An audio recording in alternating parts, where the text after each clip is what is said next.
We are now going to hear from Chris Pinder, who is actually sitting across me through some perspex in a COVID secure room here. He's come up the hill into the Which Innovation Centre to broadcast from here. So Chris, welcome. Thank you very so much for sharing your journey with HD Anywhere and 1AV. It's nice to be here. Thanks for finally inviting me, Dr. B. So when I was 18 years old, I got a job at Comet. Do you remember the electrical retail store Comet? And that was one of my first jobs. And while I was there, we had this American brand of cables that we were selling called Monster Cable. And I don't know if anyone remembers, but if you used to go buy your TV from your local Comet or Currys or Dixons or Tandys or one of those, you used to have this array of cables on the display, and they used to be really, really expensive. And there was this brand called Monster Cable that we sold, and I was a very impressionable young man, and they had this bombastic American regional sales rep who came in and taught us how to sell these monster HDMI cables. And they had a best, better, good approach with these cables sort of ranging from sort of £60, then the next one up would be £80, and the top cable would be £130.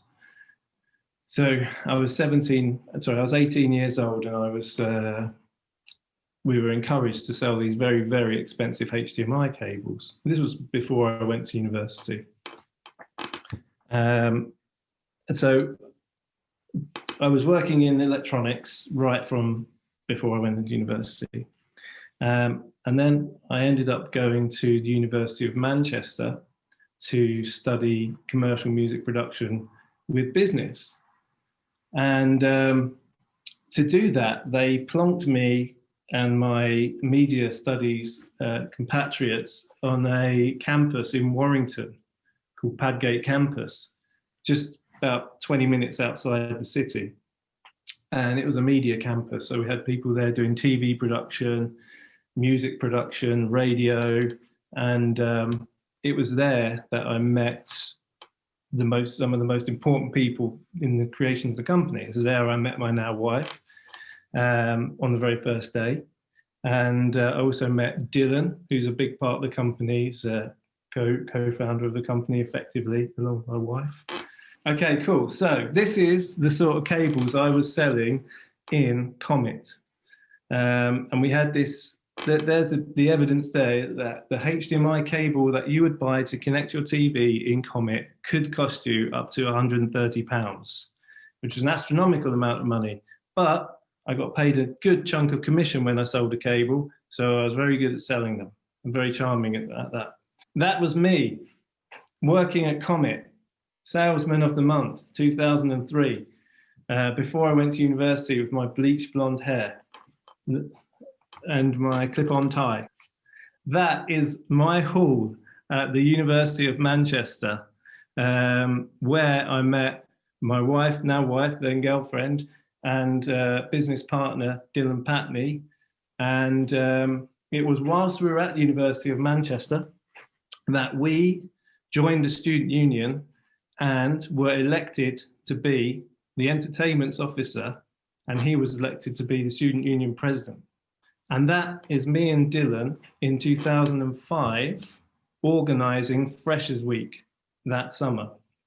And that was the first time we worked together. And in fact, our friendship has always kind of been born out of working on projects together, which is probably why we're still best buds now, and bum chums, if you like. And we do everything together with regards to business, and we very rarely fall out. And it all stems because we worked closely together from day one, organising a Freshers Week to remember. And probably the sort of Freshers Week you couldn't have nowadays, but it was fun. So after I finished university, I got a job in Manchester for a company called Wizard Price. Now that isn't their actual logo because they went bust, and I couldn't find a real logo anywhere. So that is another company, and the disclaimer, that isn't the Wizard Price logo. But this company was selling pallets of refurbished electricals. And it might be tough to make out there, but what this company was doing was buying returns, catalogue returns, like from Great Universal, and I don't know what there was one in Worcester, I can't remember the name of it, K's. They'd buy an Argos and places like that. They'd buy all of the faulty goods that have been returned. They'd get delivered to this big warehouse in Manchester, and basically these pallets would get raided for good working units that have been returned by mistake or easy to fix. And then it was my job to try and sell these either on eBay or to stores like you see in the top picture there called Cash Generator. And the guy in that picture there is a guy called Neil Shelbourne, and he was a real wheeler and dealer. But before I met him, having been conditioned in a Comet retail environment, I knew nothing about cost price, margin, VAT, and all the basics, like literally the business basics of you buy something for this, you sell it for that, and you make that. And he helped me through the running of the eBay store really understand the basics of running a business, even though the products we were selling, weren't particularly flashy, and it wasn't particularly. It was quite salubrious surroundings, and it wasn't a nice office or anything. But I really learned a lot from that, and I still have the book I was given, and I'm showing it to Dr. V right now. It's called eBay Strategies by Scott Wingo, and in that book is a page about having a business dashboard, a very simple business dashboard, like an Excel spreadsheet, which keeps your, an eye on your break-even point, your cost of goods, where you're at that moment in time. And it's still a tool that we use in the business today. And if there was one lesson from that time working at Wizard Price, it would be this whole having a dashboard for your business. It can give you peace of mind, and it can give you stressful, sleepless nights. But it's always good to know at any moment in time exactly where you're at. So that's I also should mention at this time as well, I met a guy called Aaron Cornish, who was he helped create our first website. He was like the web designer for Wizard Price. So I'd made a contact. I'd had an education, I'd made a contact. So while I was at this company, it wasn't doing very well. And they said, right, has anyone got any ideas for other things we could be doing? We're selling these plasma TVs that are being returned and being repaired, but they were selling 10, getting 3 returns, and then making no money from it. And you could see that the business really was flawed with its business model. So in that time, I remembered my days at Comet and the monster cable that I referenced earlier on. And I said, why don't we sell cables? We're selling the TVs, we're selling the Blu-ray players, or DVD players and Freeview boxes. Why don't we sell a range of cables to go alongside this? And I know from my time at Comet, I got paid loads of commission. We should make just as much money on the cables as the TVs, and they're very unlikely to be returned. So I made my case, and the response came from the management that we don't need a peanuts idea like that. We need big ideas, big money. We need big money ideas, not £10 ideas. We need £1,000 ideas. And I was quite crestfallen by that, but I got a thick skin. So I went back to our apartment in Manchester. I spoke to my then girlfriend, Leanne.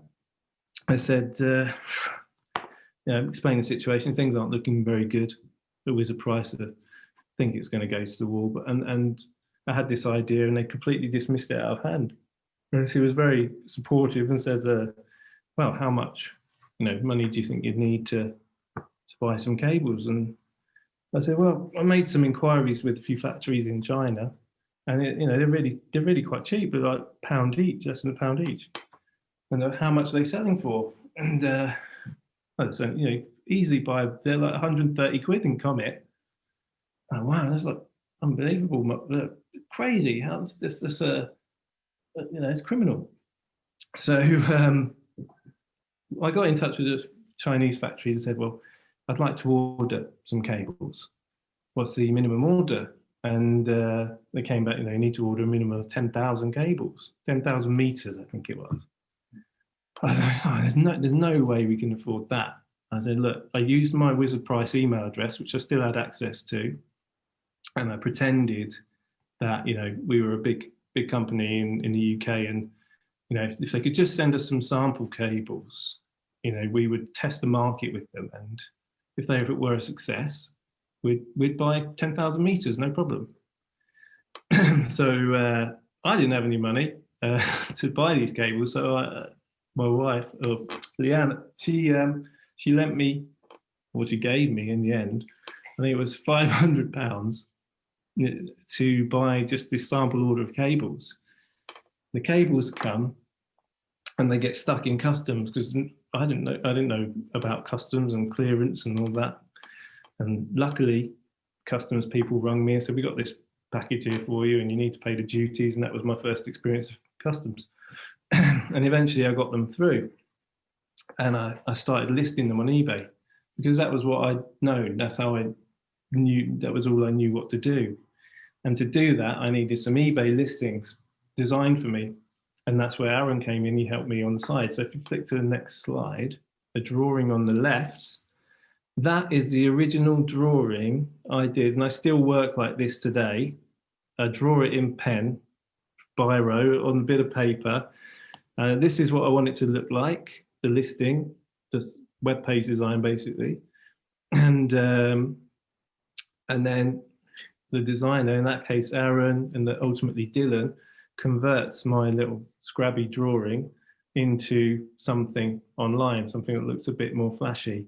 And on the right hand side there is the outcome of that original sort of listing design, which was a website called hdcable.co.uk.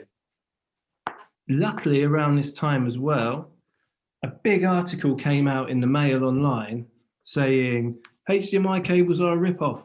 Don't buy a HDMI cable from Curry's or Comet, because they're overcharging you massively. And they referenced our HDMI cable listing on Amazon as the right cable to buy, the best one to go for, the one that represented good value. And the next thing we know, within the space of a few months, we're selling thousands of HDMI cables a month. And we move quickly from selling them from our spare bedroom in our apartment to needing an office and needing a warehouse. And so yeah, we're the #1 selling HDMI cable at Amazon, operating out of a bedroom in Salford. So next, I'm rattling through the story now. Next thing was we got an office space in Manchester, in Earlham, Greater Manchester, and that was a huge milestone. We had this big warehouse, and still a bit, nasty, a bit of a cheap, damp warehouse and what have you, but it was a big milestone for us. And it was at this point that I knew we needed some full-time web designer, and I got back in touch with Dylan, who was working for an advertising agency in charge of their digital department in Liverpool, called Leah Nightingale. And I was like, Dill, we've got this business, we're selling cables and doing really, really well, and I need a full-time web designer. And he's like, nah, I'm not, I've got a penthouse apartment in Liverpool. I'm like cock of the hoop here with my job, and I'm like living a great life in Liverpool. And I'm like, no, honestly, I'm gonna do big things. I'll make you a partner, and like you can be like basically be one of the bosses and have a piece of the business and own it. And he's like, I don't know, man. And I think he spoke to his dad, and his dad was like, that's risky. Don't do that. That is not a good idea. And to be fair to Dylan, he was tentative, and I had to prove to him that we were the real deal. Like we're a proper company. I mean, bearing in mind he'd worked with me on the student union, and okay, I'd organised Freshers Week, but I'd gone missing for a little while after that, shall we say? Hadn't attended many committee meetings and what have you. And I think he had his doubts about whether or not I could run the business. So we get this office build, these offices, and when I say we had the offices, they didn't have any desks in. We didn't have that yet. So what I did was I went to IKEA and I got the desk set up, and I took a picture of it and sent it to him and said, look, here's your desk. You have a desk. It's a real office, real business. And eventually persuaded him to join the company. So 2009, we've got our website, hdcable.co.uk, going, and we're doing well. There's more and more competitors, and it's we're going to have to sell more than cables. So we took a stand for a booth at the Gadget Show Live in Birmingham, and this is a picture of us at that show. There's Dylan on the left, myself in the middle, and my wife Leanne on the right. And it was about this time that we started selling electronics to complement the cables. So switching equipment and splitting equipment that let you send the signal to multiple displays in a property. And so yeah, that was another milestone where we did the Gadget Show. And it was at this show that the trade organisation, CEDIA, for our industry, got in touch with us, and we started to professionalise ourselves even more, becoming a member of a trade body. And they introduced us to this whole new market of installers who fit AV systems in big properties and commercial buildings. And from then on, the company grew, working with factory partners to develop and improve the products.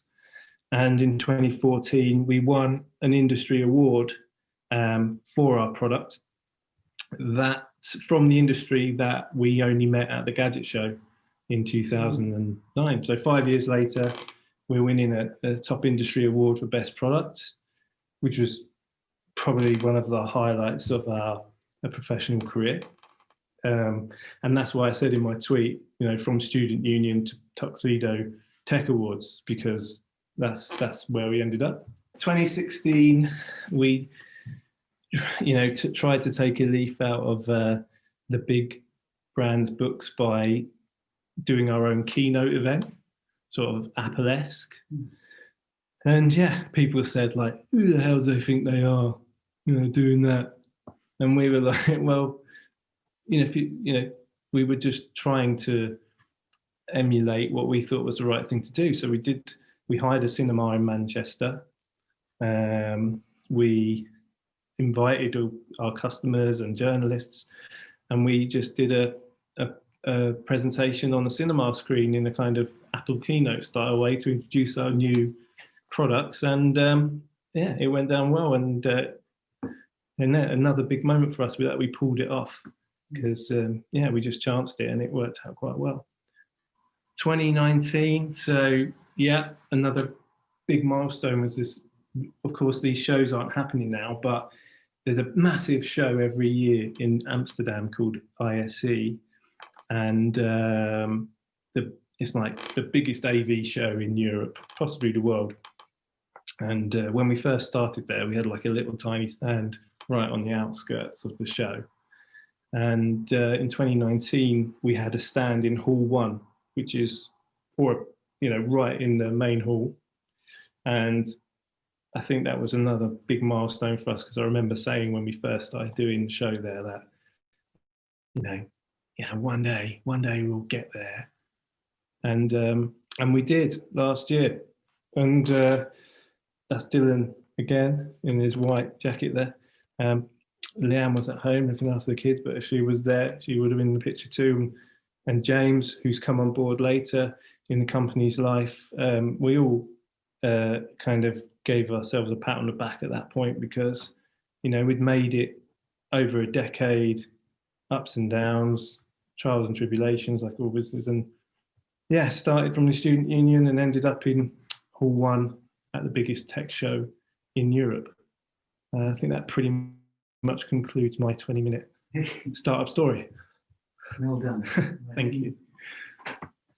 Thank you very much, Chris. Okay. I'm still on mute. Okay, I'm not on mute now. Thank you very much, Chris. Really interesting story. And it's really nice to hear sort of right from the beginning, particularly as a student, where you kind of take that gamble, you think about maybe you can sell some stuff, and then actually you continue to build through the period along the same theme. You've stayed with audio visual cables and electronics and so on. It's a really nice story. What were the growing pains you experienced going from the bedroom to the building? Were there delays in supplying orders, any customer experience issues, complaints? How did you then scale up? So a couple of questions there. Dealing with customers, scaling. Yeah, okay, well, this is how we scaled. We went to IKEA and we bought like a bunch of Besta shelves and drawers and stuff, and we thought, like, we're never going to fill this, and we filled it. And then at one point every day I was going to the post office twice a day in a Daewoo Matiz. Now, if anyone knows what a Daewoo Matiz car is like, it's like the smallest car on the market. It's like a roller skate. And we had this silver Daewoo Matiz, and I'd fill it up with 6 or 7 bags of cables, drive it to the local post office, come back, do this, pick a load of orders again, drive it back to the post office. And I did this for weeks. And the, I guess the scaling up, the growing pains, aside from practical ones, they were a naivety. I didn't know that you could get in touch with the post office and they would come and collect from your house and give you a barcode. And I didn't know that you could integrate your website into these automatic label printing systems. They were all kind of mistakes I had to bump into along the way. And luckily, normally, someone points out to you, like, you do realize that you can do this. And that happens a lot, I think, in business. And that's why people shouldn't be scared of starting their own companies, because they feel like they don't know enough, or, the HMRC scares them, or the idea of using Sage is scary. And the fact of the matter is, most of the time, someone will point out to you, whether it be a customer or a supplier or something, that there's a better way of doing that. And that would be, so growing pains were practical ones. And we moved it out of the bedroom and into the warehouse. And you just figure it out. Interesting. And I was going to ask, I mean, you mentioned celebrating. I don't think entrepreneurs necessarily celebrate enough of their success. And obviously, having some goals where you can then say that you've achieved it, celebrate it as a company. I mean, do you do that very often, or is it just on that 1 or 2 occasions? I try and have as much fun as possible, because I do believe in that if it's not fun, it's not worth doing adage. And there has been times during the business's life, I had to remortgage my house when my second child was on the way.